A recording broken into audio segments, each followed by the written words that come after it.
fluffy unicorns dancing on rainbows. Pink fluffy unicorns. And now you're going to die.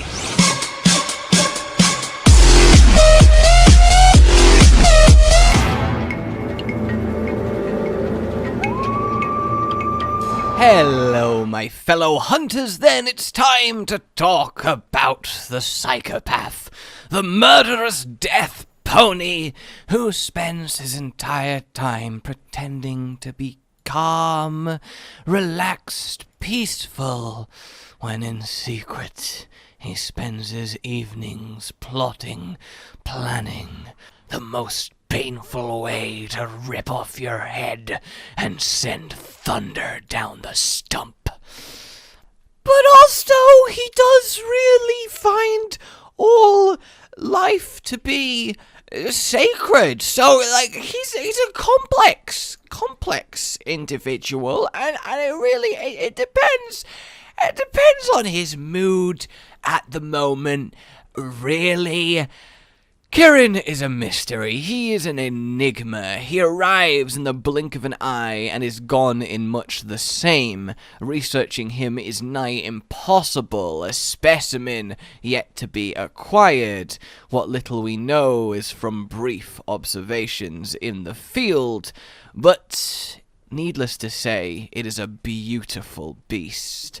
Flowing white hair crackling with power. One of the most sought-after dazzling horns of all the monsters. Moving with an effortless grace. A phantom on the wind. Indeed, he is the phantom beast. When his eyes look into you, they see through your veneer, down to your very core, your very soul. An elder dragon so rarely sighted that little is known of their ecology, though everyone knows of the high prices their parts fetch. It is said that they are one with lightning itself, and their bodies become clothed in pure electricity when they are provoked. And indeed, I think we can all agree that that is most certainly the case, one of the most deadly creatures in the New World. In fact, we recently caught up with a hunter who'd had an encounter, and they had this to say. It's electrifying! Superficially then, yes, he looks like a unicorn, but far from hide that covers his body, he is coated in a dazzling, delicate array of scales, the white hair protruding through them around his body. In fact, the main event is, well, the mane and the rest of the hair, as he walks gracefully through his environment, which, granted, is essentially everywhere. Kirin's sightings have spread throughout the world. Where he actually calls home, where he actually nests, well, that is a mystery all unto itself. No one has ever been able to track a Kirin for long. But as he drifts from place to place, his fur picks up ambient electricity, causing him to crackle softly with its splendor. He can then store this slowly but surely within himself to be discharged at later points. But more than that, and above and beyond those other monsters of thunder, his horn acts as a lightning rod, and even with not a cloud in the sky, can call down shattering bolts of lightning. This is the most potent electrical display of any monster, a mastery over current that none can compete with, delivering deadly voltage with expert precision and, well, lightning speeds. Being on a Kirin's bad side is one-way ticket to your grave. Kirin then, while a fucking psychopath in combat outside of it, is as pacifist as they come.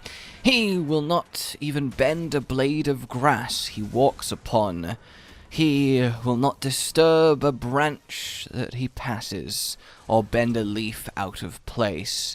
This creature seems to have the utmost respect for the world around it, for nature, and wishes to pass through as if he was never there, almost like a warden of the wild watching, but never interfering unless deeply provoked.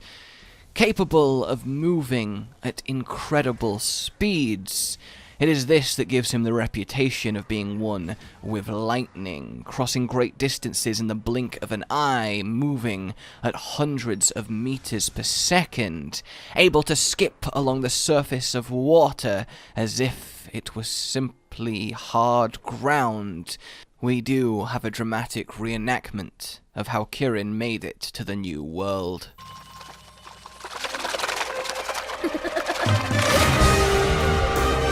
But be wary approaching the Kirin. Some have been allowed to place their hand upon its side, feel the soft buzz, the tingle, the warm glow. But others, hunters, have seen the wrath of this god of thunder. A Kirin has been known to destroy an entire village in its rampage, obliterating buildings left and right with the might of the sky. It feels like the very forces of the world rise up against you when a Kirin is involved. You cannot run from the sky. You cannot run from lightning. Except in game when you can mechanically run from lightning, because otherwise it would be a pretty unfair and unfun fight. Kirins have been known to launch lightning from great distances, and then appear where the bolt strikes, leading them to have the legend of teleportation. But it is their obscenely powerful legs. They charge through with electricity, causing the muscles to explode in controlled spasms, powering him to where he needs to be. There is no knowledge of where a Kirin fits into the ecosystem. There is no known information on anything that would give it even the slightest semblance of animalistic nature, save one, and that it is hunted by the Rajang, the only creature capable of scratching it without a complete surprise attack. He absorbs its electrical prowess when it consumes the kill, and gains the absurd power it possesses, leading some to suspect that if any should consume a Kirin, then they too would ascend. Alas though, Kirin is rare, and the frequency at which they are hunted, well, is almost lower than every other target the guild possesses. When right furiously proper pissed off, the Kirin reaves itself in lightning, its hair standing on end, floating with static, as it becomes a true visage of menace, an almost unearthly entity, as it washes the land with electricity, purging those that would cause it such discomfort. Its scales lock together and charge themselves, repelling all manner of attacks, bladed, blunt, explosive, or otherwise, leaving only its horn vulnerable. And while it can be shattered, this nary affects its control of the storm. But it does symbolize that a Kirin is weak and perhaps near the end. It is believed that the Kirin's I was gonna say it was believed that the Kirin's metabolism was really high, and I said it wrong again. Oh my god, I wanna die. I'm sorry. That a Kirin's metabolism is obscenely high, aiding in the acquisition of its deadly arsenal. But while frail compared to many, the Kirin is no slouch. Its kicks can cave in breastplate and chest with ease. Its horn gore hunters down before they've had chance to react. It is a competent fighter weaving in and out of the battle without being able to be tracked or even seen. Before you know it, you are either pierced or fried. It is one of the greatest achievements a hunter can ever call his own, to be the slayer of the phantom beast. But that is all we know of this utmost seldom seen, majestic creature. We know not from where it came, not from where it goes, not how it lives, not what it knows. Barely know how it functions, and altogether there's a right big question mark over it. All we know is that fighting it is irritating as fuck, and every single death has you feeling like you can't keep getting away with it! It is simply a constant, simply something accepted in the Monster Hunter community, that Kirin is out there, Kirin can appear, and one wrong move, one snapped twig, well, can mean an apocalyptic, charged disaster on all those you care about. Similarly, though, there are those that believe the Kirin is a blessing, to see one good luck, that they will appear in times of need to help those that are desperate. It almost makes one think that Kirin is simply an agent of Mother Nature, being delivered wherever it is needed, or perhaps wherever it is most wanted. There is then another little taste of Kirin, and this one much cooler. The Orochi Kirin. Darker in nature, the horn purple. It looks really goddamn cool. This subspecies is all about the frost, sending great sheets of ice cascading, using its horn as a conduit. Well, it is beautiful, glimmering in the air, the frozen particles, as they wrap you in the icy embrace and claim your heart in a prison of snow. The Orochi Kirin is even more mysterious than the normal Kirin. How it gets like this is unbeknownst. It is also hunted by Rajang, though no encounter between the two has ever been observed, merely the occasional corpse with all too familiar markings. Orochi Kirin controls the cold air, shaping it and forming it into what he desires, capable of huge swaths of ice rising and swirling, coating the world in frozen void. He can put an entire village in stasis via simply passing through. How it is able to so drastically lower the temperature around it is unknown. What is known is that if all of a sudden a freezing fog creeps in, well, be careful, because an Orochi Kirin is likely very close behind.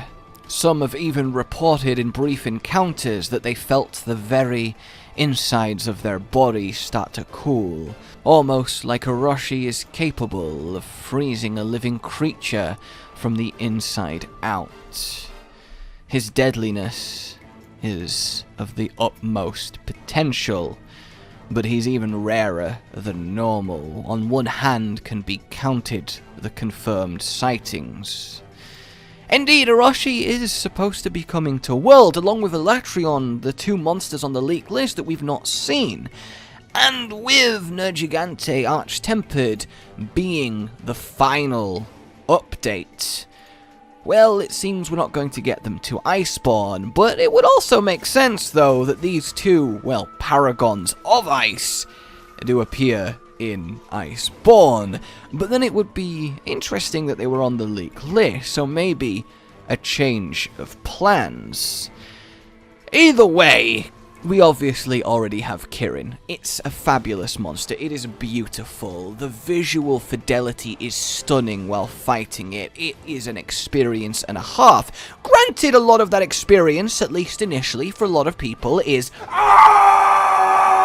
but it becomes something much greater as you get used to him, watching him dance around, seeing him so passive, so perhaps innocent looking, maybe even, is that it? It looks a little bit anticlimactic, maybe weak, pretty sure, but Elder Dragon? Lightning to destroy an entire village?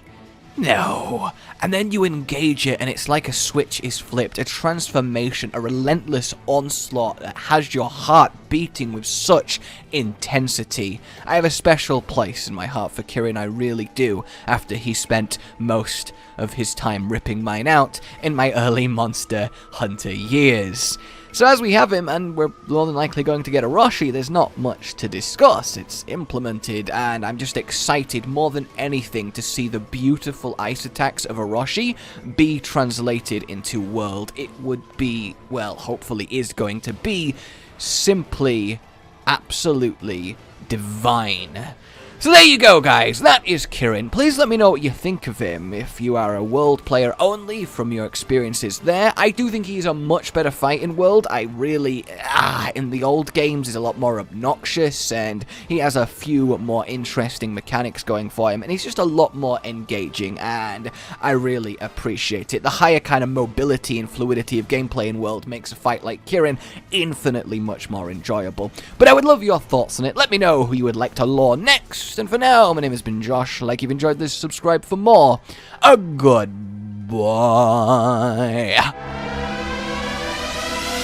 Rage Gaming with the video float. But that's all that's really relevant at the mo, but I'm still gonna leave this up so you patrons know that I love you even though the outro's no longer that kind of relevant. But the new one's being worked on and it's gonna be a truly badass song, and don't worry, I won't be doing any rapping on it.